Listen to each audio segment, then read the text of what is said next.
Post Bin Laden, importance of peace. Now friends, we all know Bin Laden was killed less than a day ago in an encounter in one of the cities in Pakistan. And that incident has actually increased the importance of peace. Importance of peace for you, for me, for Muslims, for Christians, for everybody.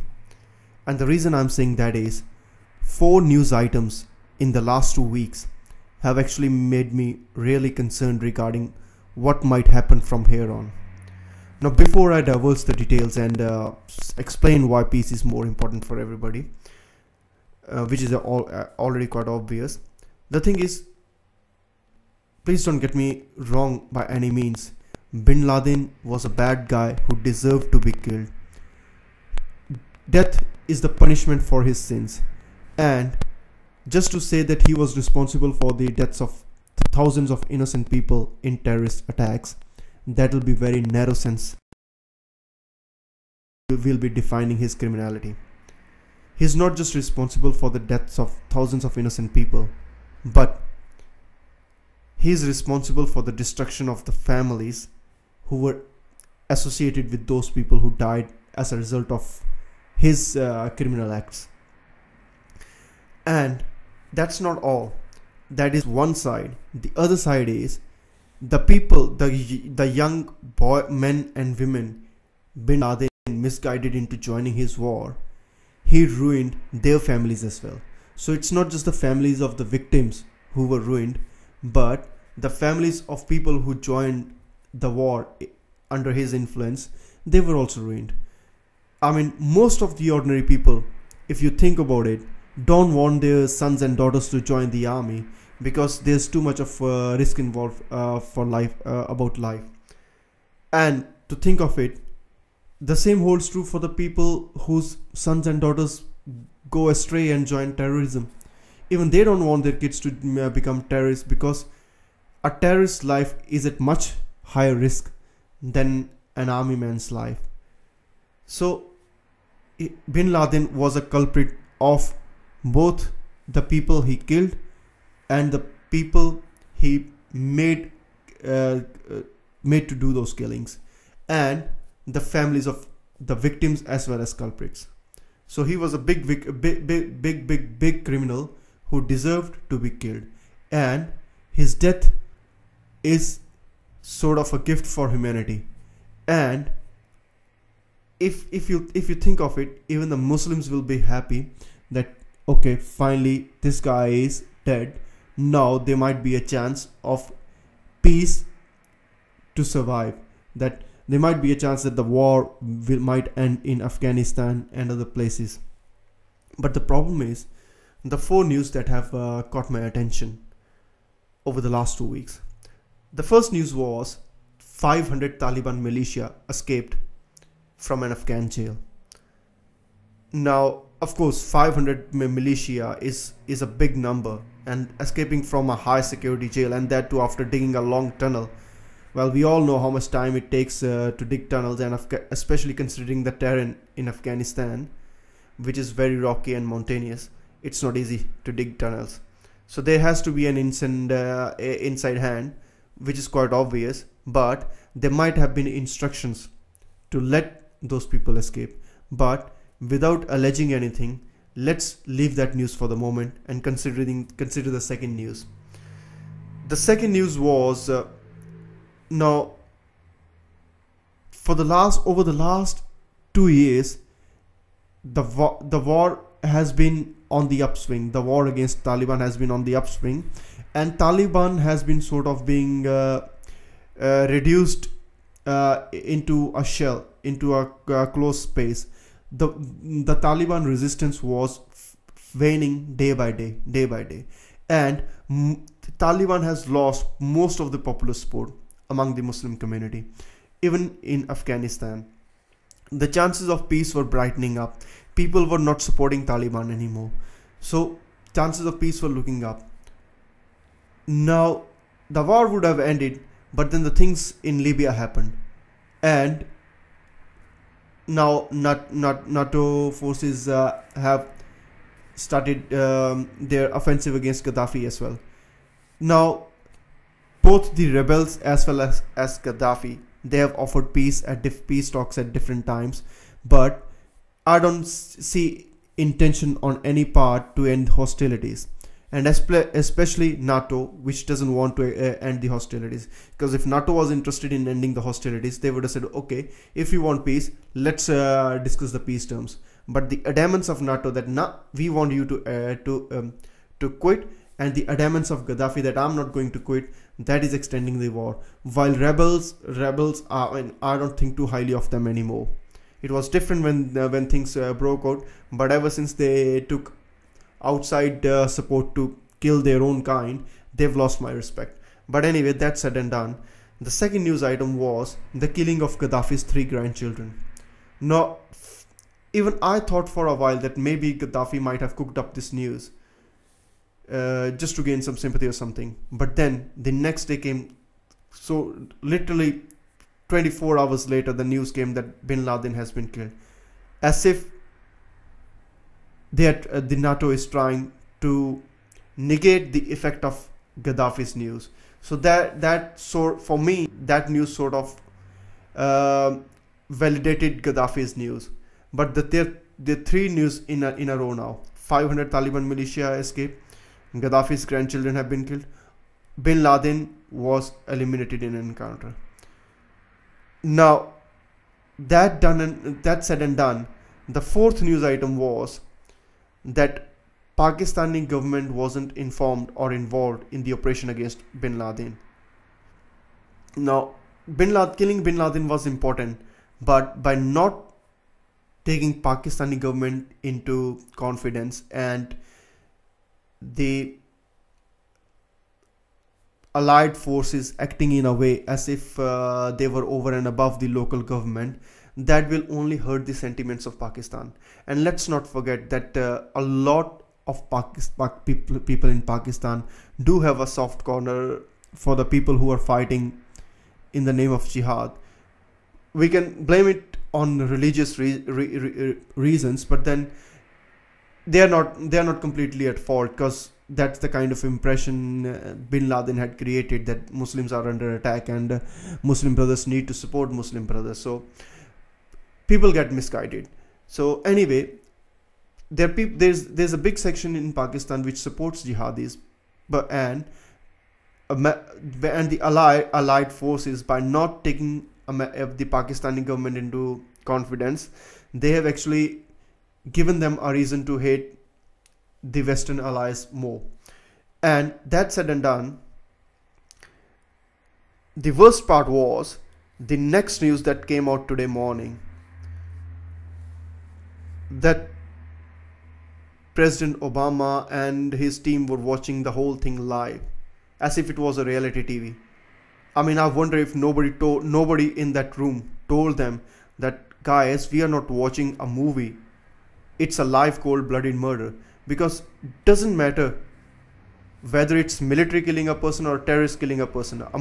Killing a human being is a murder, is an act in cold blood.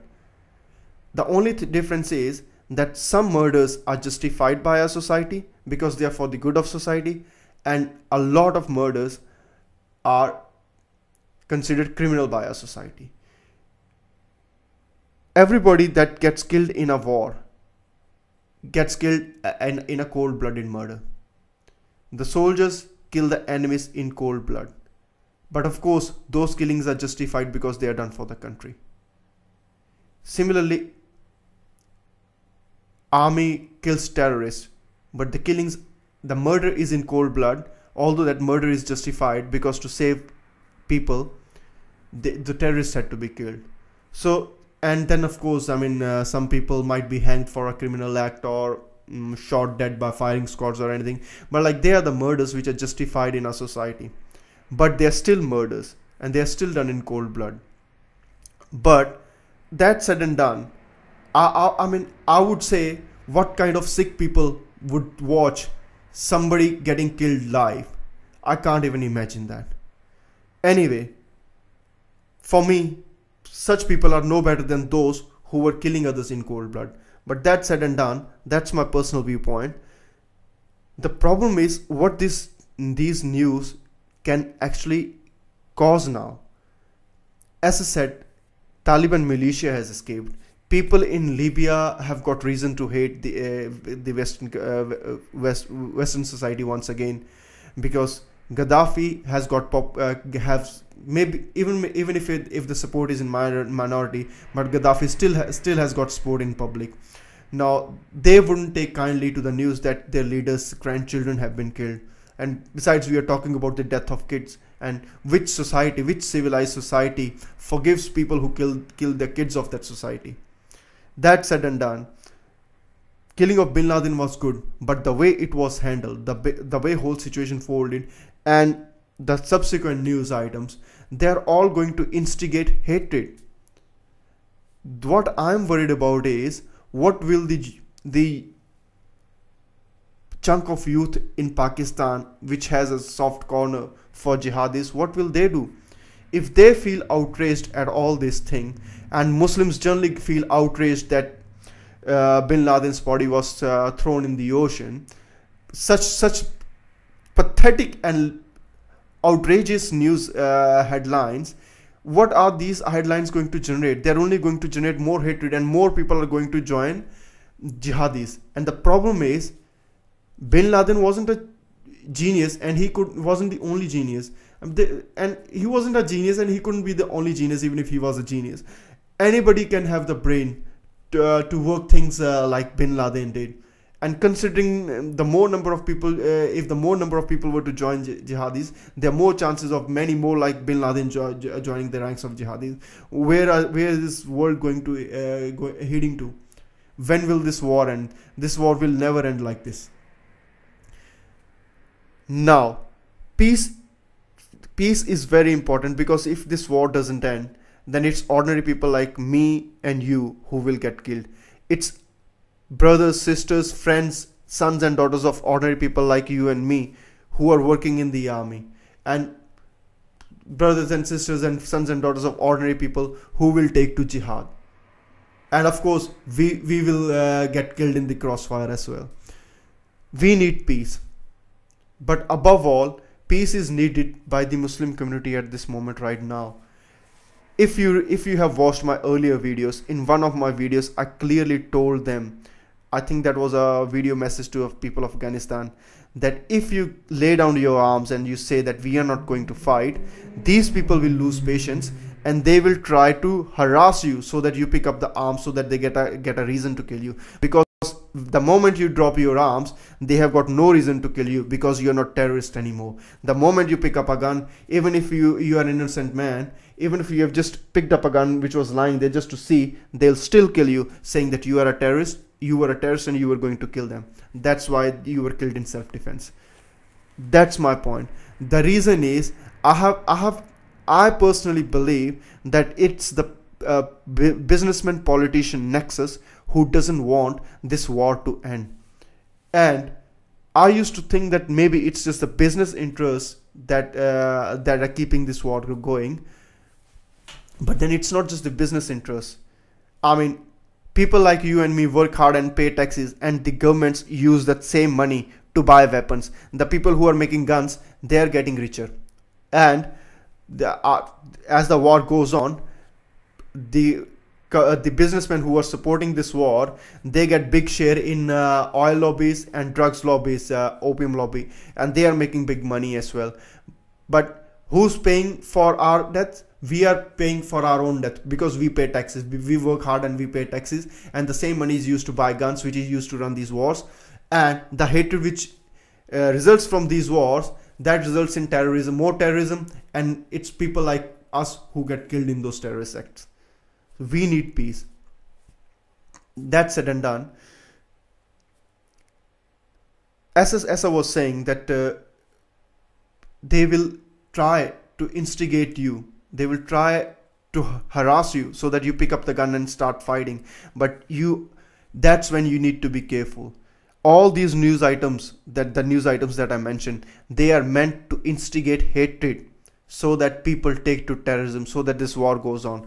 The second reason why this war needs to continue for those businessmen politician nexus is, what will happen if there was peace everywhere? what will their armies do? They will have no work to do. What will happen? They will have to scrap their armies, call their armies back. When they will call their armies back, they'll have to cut down the number of their armies. A lot of their people who are serving in armed forces, they will be out of work, and they will go out in the street and they'll need to find jobs. And when they will not find jobs, they will have trouble. That's when the businessmen and politicians will have trouble. The trouble of unemployed youth who won't know what to do. And the third problem will be the people of the Western countries who every day discuss how terrorists are hurting them and how terrorists are bad. They suddenly will have nothing to discuss, and that's when they'll start discussing, well, this is bloody wrong with my government, this is bloody wrong with my society, this is bloody wrong with my job. And they will suddenly realize all the things that are wrong with their own society, and that's when the businessmen politicians will get in trouble. And just to make sure such things don't happen, these people want the wars to continue. That's why all these things are happened. These news items, they are all linked together. We need to understand that. My request to my friends, my Muslim brothers and sisters is, please see through what they are doing, what they are planning. Don't pick up a gun. Don't fight. All these incidents are meant to instigate you so that you pick up a gun and start fighting, so that they get a reason to keep their armies in, killing you people and making a fool of their own people. Please don't pick up a gun. We all need peace. I need peace. You need peace. Everybody needs peace. Because when there's peace everywhere, everybody is not only happy, everybody gets a chance to progress. So please don't pick up a gun. Be careful. And thanks for watching.